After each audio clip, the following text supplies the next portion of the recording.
Hai semua, Assalamualaikum. Dalam video kali ini, cikgu akan berkongsi tentang matematik tingkatan 1, bab 4, nisbah, kadar dan kadaran. Melibatkan subtopik 4.3, kadaran dan dua standard pembelajaran iaitu yang pertama, menentukan hubungan antara nisbah dan kadaran. Dan yang kedua, menentukan nilai yang tidak diketahui dalam suatu kadaran.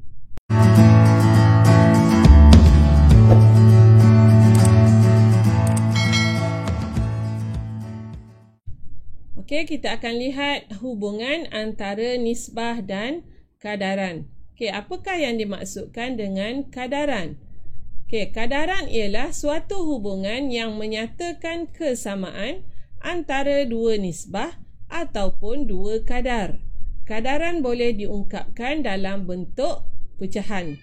Jadi cikgu harap kamu dah tak kelirulah antara dua nisbah dengan dua kadar. Okey, nisbah perbandingan yang sama unit.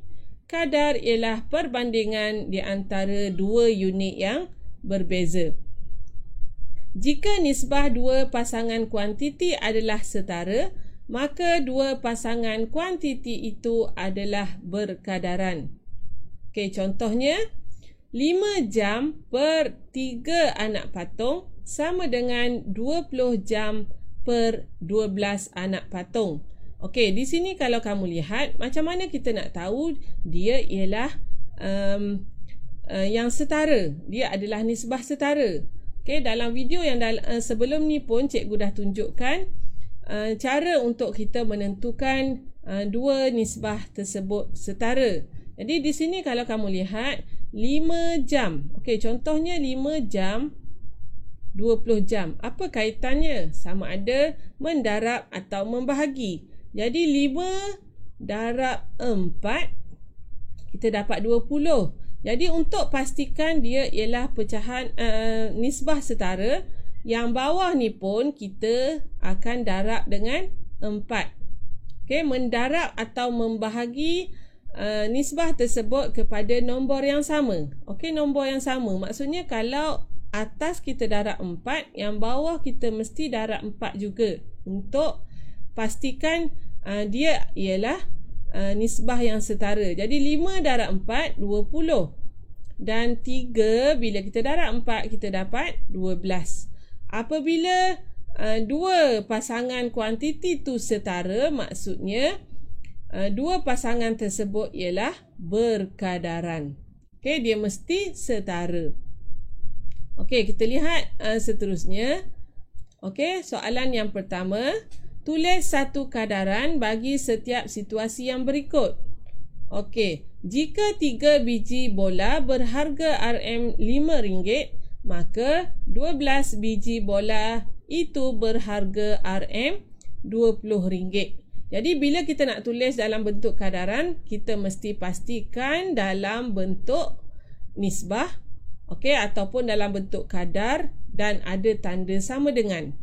Okey, jadi 3 biji per RM5 sama juga dengan 12 biji per dengan RM20. Jadi ini ialah cara kita menulis kadaran. Maksudnya kita menyamakan dua nisbah ataupun dua kadar. Ada tanda sama dengan. Okey, ataupun ada juga pelajar tanya, betul tak kalau kita tulis okey, RM5 3 biji sama dengan RM20 12 biji. Okey, dua-dua ni betul ya. Okey, dua-dua kadaran ni ditulis dalam ditulis dengan betul. Dengan syarat, okey, yang ni kalau atas ni unit dia biji, okey, yang ni mesti biji juga. Kalau yang ni awak ambil jumlah wang RM, okey, yang ni pun mesti RM juga. Okey, mesti ditulis dengan setara. Okey, jadi boleh tulis yang mana-manalah antara yang ni pun betul. Okey, yang ni pun betul, yang ni pun betul. Okey, boleh faham ya? Cikgu harap boleh faham lah. Okey, kita lihat soalan B. Tinggi 4 blok kayu yang disusun menegak ialah 24 cm. Apabila Raju menyusun 13 blok kayu menegak, tinggi susunan blok itu ialah 78 cm. Jadi nak tulis kadaran, okey. Katakan kita ambil Katakan kita ambil 4 blok. Kita ambil yang ni dulu. Okey, kita ambil yang ni sebagai yang atasnya 4 blok per dengan 24 cm samakan dengan 13 blok per 78 cm. Ataupun kamu boleh tulis juga seperti cikgu kata tadi, 28 cm per 4 blok sama dengan, okey, jadi yang ni kena ambil yang sentimeter jugalah, 78 cm per dengan 13 blok. Okey, jadi ini ialah cara untuk menulis kadaran. Okey, seterusnya kita lihat soalan C. Terdapat 13 orang murid lelaki dan 15 orang murid perempuan dalam setiap kelas di tadikaria. Jika terdapat 65 orang murid lelaki di tadikaria, maka terdapat 75 orang murid perempuan. Jadi yang ni pun sama juga. Katalah kamu nak ambil yang 13 murid lelaki dahulu.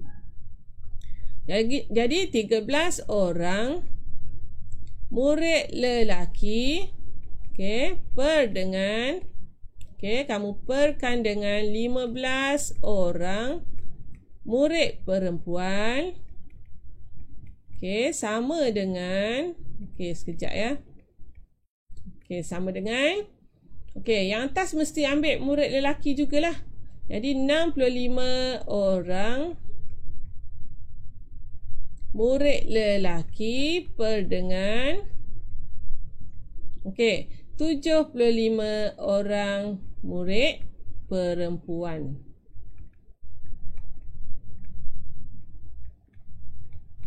Okey, boleh ya? Okey, seterusnya kita lihat bagaimana untuk kita menentukan nilai yang tidak diketahui dalam satu kadaran. Tadi kita dah boleh menulis kadaran, jadi seterusnya kita akan menentukan nilai yang tidak diketahui dalam kadaran. Okey, cikgu ambil soalan latih diri yang seterusnya. Terdapat 200 orang pemain dalam 8 pasukan rugby yang menyertai suatu karnival sukan. Tentukan bilangan pemain dalam 2 pasukan jika setiap pasukan mempunyai bilangan pemain yang sama. Jadi untuk penyelesaian ni kita ada 3 kaedah, iaitu kaedah unitari, kaedah kadaran dan kaedah pendaraban silang. Okey, yang pertama sekali cikgu akan tulis dahulu, cikgu akan tunjuk dahulu kaedah unitari. Maksudnya kita akan cari kaedah, mencari nilai untuk satu dahulu. Okey, soalannya di sini. Okey, kaedah unitari ya, kita nak cari, okey, 200 orang untuk 8 pasukan. Okey, kaedah unitari ni maksudnya kita akan cari untuk satu pasukan dahulu. Jadi kalau 200 orang 8 pasukan, untuk dapatkan satu pasukan berapa orang kita akan bahagi. Okey, 200 kita akan bahagi dengan 8. Kerana apa? Kerana 8 pasukan 200 orang, nak tahu satu pasukan. Jadi satu pasukan 200 kita bahagi dengan 8. Okey, 200 bahagi 8 kita akan dapat 25 orang.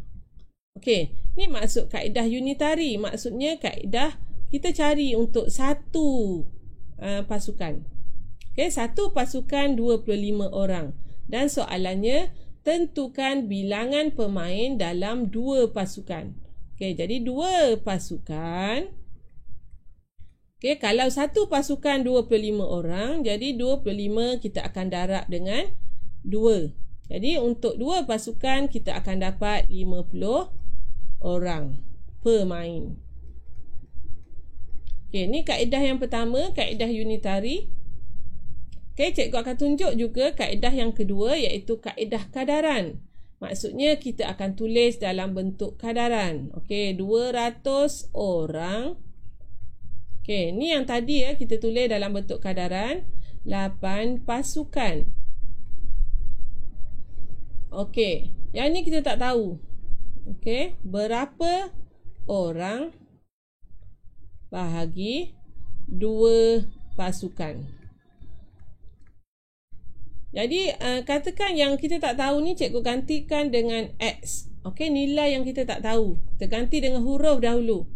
Jadi menggunakan kaedah kadaran, okey, kita tengok perkaitannya. Bila kadaran maksudnya dia setara. Jadi 2 nak dapat 8. Jadi 8 nak dapat 2. Kita mesti cari bahagi berapa ataupun darab berapa. Okey, jadi 8 nak dapat 2, kita akan bahagi dengan 4. Betul? 8 bahagi 2, bahagi 4 dapat 2. Jadi bila yang bawah ni bahagi, yang atas pun kita kena bahagi dengan 4.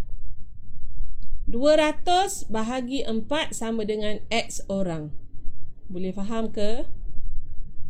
Jadi di sini X sama dengan 200 kita bahagi dengan 4. Jadi kita akan dapat 50 orang. Okey. Jadi di sini kalau kamu lihat, okey, cikgu padang yang ni tak terlibat. Okey. Jadi di sini kalau kamu lihat untuk kaedah kadaran kamu perlu fikirkan, okey, kamu perlu fikirkan apakah nombor yang kita boleh bahagi atau darab untuk dapatkan satu bahagian lagi. Okey. Ni dua kaedah, kaedah unitari dan kaedah kadaran. Okey, seterusnya cikgu tunjuk kaedah yang ketiga. Soalan yang sama cikgu ambil untuk kaedah yang ketiga iaitu kaedah pendaraban silang. Okey, kaedah pendaraban silang maksudnya kita akan tulis dalam bentuk pecahan. Okey, dalam bentuk nisbah lah. 200 per 8 sama dengan, okey, tak tahu X, tak tahu, per dengan 2. Okey, lebih kurang sama macam kaedah kadaran tadi. Jadi pendaraban silang di sini maksudnya kamu akan mendarab secara silang. Okey, iaitu 8 darab X. Okey, 8 darab X ni, 8 darab X sama dengan 200 darab 2. Okey. Dan untuk dapatkan X sama dengan, okey, 200 darab 2 dapat 400. Okey, di sini darab, bila kita alih ke sebelah sini dia akan jadi bahagi. Jadi kita akan bahagi dengan 8. 400 kita bahagi 8, kita akan dapat 50 orang. Okey, jadi kita ada 3 kaedah, iaitu kaedah unitari, kaedah kadaran dan juga kaedah pendaraban silang. Kamu boleh pilih mana-mana kaedah yang kamu rasa lebih mudah bagi kamu. Okey. Okey, kita lihat soalan yang seterusnya, soalan yang kedua.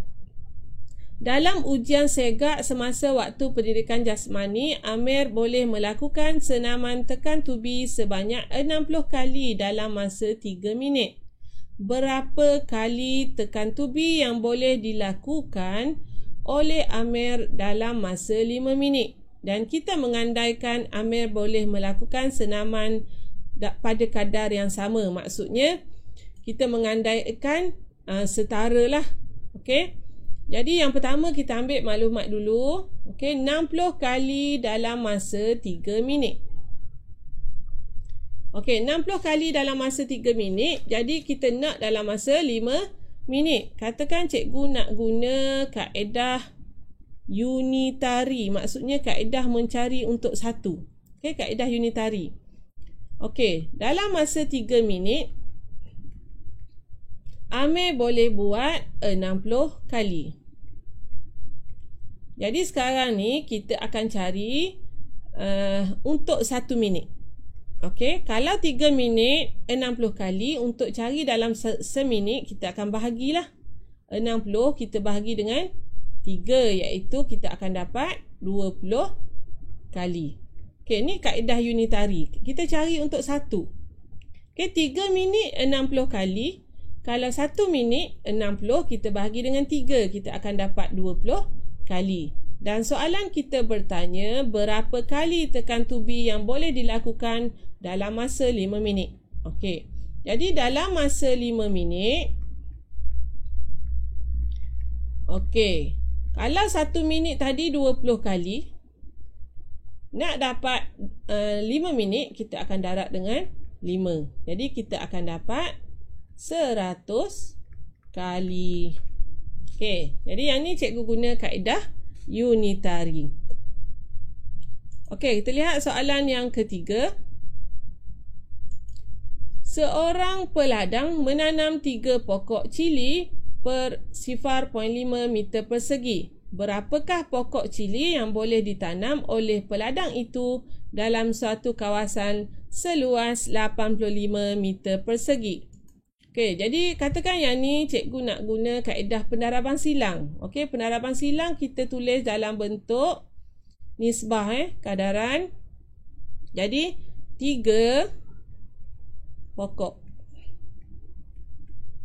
per, okey, cikgu tulis dahulu dalam bentuk kadaran meter persegi sama dengan, okey, X pokok. Okey, yang kita tak tahu cikgu ganti dengan X bahagi 85 meter persegi. Okey, cikgu nak guna kaedah pendaraban silang, jadi cikgu akan buang unitnya. Okey, cikgu guna kaedah pendaraban silang. Jadi pendaraban silang kita buanglah unitnya. Jadi 3 per 0.5 sama dengan X per 85. Okey, darab silang maksudnya kita akan, yang ni kita darab dengan yang ni. Okey, yang ni kita darab dengan yang ni. Jadi 0.5, okey, 0.5 darab X sama dengan 85 darab 3. Okey, 0.5 darab X ialah 0.5X. Jadi untuk dapat X sama dengan, okey, 85 darab 3, kita akan bahagikan dengan 0.5. Jadi kita akan dapat X sama dengan 510 pokok. Okey, boleh faham? Ni untuk kaedah pendaraban silang. Okey. 3 darab 85. Okey, ni sama je. Okey, 0.5 darab X akan dapat 0.5X. Okey, yang ni. Jadi yang ni operasi darab. Bila kita alih ke sebelah kanan akan jadi bahagi. Jadi kita akan dapatlah X sama dengan 510 pokok. Okey, ni menggunakan kaedah pendaraban silang. Jadi kamu bolehlah nak guna kaedah kadaran ataupun pendaraban silang ataupun kaedah unitari untuk menentukan nilai yang tidak diketahui dalam suatu kadaran. Okey, seperti biasa, sekiranya ada apa-apa persoalan, bolehlah ditulis di ruangan komen. Berminat dengan video-video yang cikgu kongsikan? Jangan lupa untuk like, share, komen serta subscribe. Terima kasih.